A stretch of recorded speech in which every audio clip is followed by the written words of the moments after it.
এতিয়া কি বুলি কৈছে ইয়াত খাৰু বা আন ঘূৰণীয়া বস্তুৰ বাওঁফালৰ চেনেকীটো সাজা এতিয়া চেনেকীটোৰ পৰা কেৱল 3 পাত খাৰু ইফাল সিফাল কৰি সোঁফালৰ চেনেকীটোৰ দৰে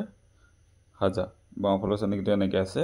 এতিয়া আমি 3ডাল ইয়াৰ পৰা মাত্ৰ 3ডাল খাৰু লৰচৰ কৰিব লাগে 3ডাল খাৰু লৰচৰ কৰি পেলাই আমি এইটো চেনেকী বনাব লাগে এতিয়া আমি এইটো কৰি চাওঁ আহা